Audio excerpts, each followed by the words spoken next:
Was geht ab, Freunde? Herzlich willkommen zu einem neuen Video auf dem Kanal hier. Heute mit einem ganz besonderen Gast, und zwar haben wir hier Marco Reus am Start. Was geht Servus. ab? Hi. Alles gut? Ja, selbst. Ja, ganz soweit in Ordnung, außer meine Hand ist gebrochen. Warum? Ich bin in Griechenland vom Quad runtergefallen, dann auf die Hand, musste operiert werden. Ehrlich? Ja. Jetzt vor kurzem oder was? Ja, vor 6 Wochen. Wurde jetzt operiert, musste jetzt Physiotherapie und alles machen. Echt? Ja, und es war ein bisschen mit der Konsole dann halt schwer, ne, zu zocken und sowas. Ich wollte gerade fragen, wie ist denn das jetzt, wenn du spielst? Ja, war Hast so du ein Fingerspitzengefühl, hast du? Oder? Ja, ein bisschen habe ich noch, aber der Daumen ist ein bisschen verspannt. Okay, und der ist halt den Daumen brauchst du. Den Daumen brauchst du. Genau, am wichtigsten, damit ich die Spieler steuern kann und so. Ja. Aber ich kann ja auch zum Glück ein bisschen mit einer Hand spielen. Ja. Und deshalb ja, lief das eigentlich alles bisher ganz gut. Ist auch auf dem Weg der Besserung. Okay. Und ja, kann ich dich direkt auch mal fragen, wie ist das denn bei dir, wenn du zum Beispiel verletzt bist? Ist das dann für dich immer ein großer Rückschlag oder denkst du dir, ey, ich komme jetzt noch stärker zurück? Oder wie siehst du das bei dir? Du brauchst ja auch deine Füße für den Job, sag ich mal. Genau, meine Füße sind halt mein Kapital eigentlich. Genau. Nicht nur meine Füße, sondern generell jeglicher Körperteil. Ja. Vor allem jetzt im Fußball, aber auch generell in Jobs. Aber prinzipiell ist niemand gerne verletzt und ich natürlich noch am wenigsten. Von daher ja, tue ich natürlich immer mein Bestes, um schnell zurückzukommen, um gut zurückzukommen und dann einfach fit zu sein, auch für die nächsten Wochen. Weil wir haben ein sehr, sehr straffes Programm, denke ich, jetzt ab Oktober, November, Dezember haben wir nur englische Wochen und da will man natürlich gesund sein, gut vorbereitet sein und ich hatte jetzt eine lange Pause, konnte mich jetzt auf die nächste Zeit gut vorbereiten und hoffe da einfach, dass wir sehr erfolgreich sein werden. Ja, aber bei mir war es so, das war schon mein härtester Rückschlag, sage ich mal, weil ich brauche ja eigentlich nur meine Hände, wäre es jetzt der Fuß gewesen, wäre es nicht schlimm. Deshalb dachte ich erst mal, was soll ich jetzt machen, was soll ich bringen? Aber die Leute haben einen dann auch wieder motiviert, dann Content zu machen, auf Videos zu reagieren und alles Mögliche. Und jetzt wird es ja auch mit der Zeit immer besser. Ja klar, es ist immer nur die ersten Tage, sage ich mal, die dann ein bisschen in Schockstarre verhakt und danach eigentlich musst du ja eigentlich weitermachen, weil das kann ja nicht das Ende des Lebens sein, dass man einfach jetzt pessimistisch oder irgendwie traurig durch die Gegend rumläuft, sondern so ist das Leben halt. Es gibt auch mal Rückschläge und dadurch wird man automatisch noch, glaube ich, ein bisschen stärker und von daher ja, wird auch dein Arm und deine Hand wieder gesund und du kannst wieder deine Bestleistung bringen. Ja, hoffentlich. Ja, du hast ja mitbekommen, denke ich, ne? Wir sind ja jetzt mit BVB eFootball an den Start gegangen. Du warst ja auch sogar mit dem Stream gewesen, hatten ein kleines Interview gehabt. Ja. Was sagst du zu dem ganzen Projekt? Wie findest du das, dass Dortmund jetzt auch damit in den Bereich eingestiegen ist?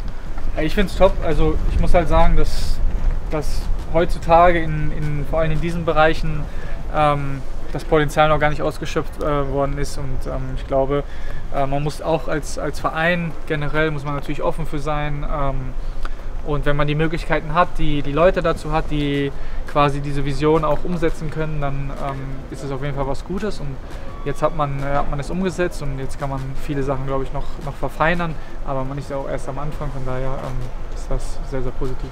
Genau. Und die Leute haben auch gefragt, wie sind so die Unterschiede bei euch, also bei mir als, sage ich mal, E-Footballer, bei dir als Profifußballer. Hast du irgendwelche Vorbereitungen, bevor das Spiel losgeht oder hörst du Musik oder wie konzentrierst du dich, tust du dich vorbereiten? Ja klar, ich glaube jeder im Bereich oder im Athletikbereich, was Athleten betrifft, auf der ganzen Welt, ob jetzt Fußball oder Basketball, Tennis, egal was, Handball, da hat, glaube ich, jeder Einzelne so seine eigene Handschrift, wie er sich auf Spiele oder aufs Training vielleicht auch sogar vorbereitet. Bei mir ist es halt so natürlich, dass Musik eine große Rolle spielt, einfach um sich emotional auch einfach in Stimmung zu bringen. Was hörst du so für Musik, wenn ich fragen darf? So? Hörst du mehr so epische, motivierende Musik oder einfach Hip-Hop oder Deutschrap? Ja, mehr so Hip-Hop. Deutschrap momentan, muss ich sagen, sogar ein bisschen mehr geworden, als es in der Vergangenheit war. Weil einfach gute Leute rausgekommen sind und die einfach gute Musik machen. Und ansonsten Hip-Hop, R&B natürlich auch. Einfach, wie gesagt, um emotional einfach auf eine andere Ebene zu kommen und dann einfach ganz normal einfach sich aufs Spiel vorzubereiten, vom Kopf her mental.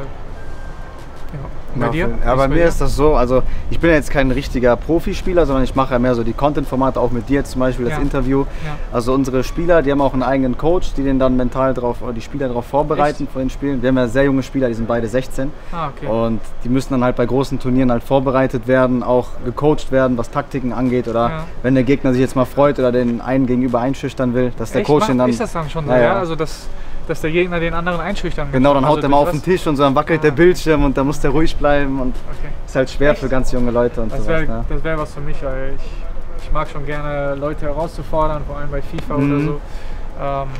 Ist auf jeden Fall was Cooles. Kannst du bald auch mal einsteigen. Ich komm mal vorbei, ja. Machst du beides, Profifußballer auf dem Feld und auf der Konsole. Ja, aber sonst, klar, es spielt auch Ernährung eine wichtige Rolle. Ne? Man muss halt sich fit halten, jetzt nicht jeden Tag nur Fastfood essen, das denken ja auch immer die meisten, dass jeder zu Hause nur sitzt und zockt. Ja. Sportlich muss man sich auch fit halten, damit man lange Zeit konzentriert bleibt. Konzentrationszeit, ne? Bei solchen Turnieren. Ja. Und deshalb ist der Ausdauer und so alles auch sehr, sehr wichtig, also auch einiges an Vorbereitung. Manche hören zum Beispiel bei den Turnieren auch Musik, ne? Die haben dann Kopfhörer drauf und wollen dann nicht die Gegner hören oder die Kulisse, sondern konzentrieren sich, hören Musik, gehen in den Fokus und so ist das dann da. Krass. Denkt man gar nicht, muss man sagen. Also man denkt ja wirklich so, okay, die Leute sitzen da und zocken ein bisschen, aber ist natürlich auch in dem Bereich wichtig, dass du für dieses Ereignis dich konzentrieren kannst, ne? Und da nicht vielleicht mit 4 Promille auftauchst, sondern einfach gut ernährt, gut getrunken hast und dann einfach versuchst wie lange sind das? 10 Minuten ein Spiel? Ja, so 15 Minuten. 15 Minuten ja, wenn der Ball ins Aus geht, also ursprünglich 12, aber der geht ja öfter mal ins Aus, dann wird die Zeit angehalten, Nachspielzeit. Okay. Ja, ist schon eine lange Zeit, ne? Wo du einfach nur auf den Bildschirm guckst und so, das ist schon, Und du musst da auch hoch konzentriert sein, sind also die Besten der Welt mit dabei, ne? Ja. Ein kleiner Fehler und dann ist vorbei. Ja. Okay. Also muss man auch hoch konzentriert bleiben. Ja, ist natürlich so ein Beispiel wie bei dir ist so, du hast jetzt 4 Jahre gewartet, bis wirklich der Durchbruch kommt und das waren lange, harte 4 Jahre, glaube ich, für dich, wo du dann auch zwischenzeitlich gedacht hast, ey, jetzt muss ich vielleicht doch nochmal was ganz anderes machen, was für den Kopf einfach auch schwierig ist.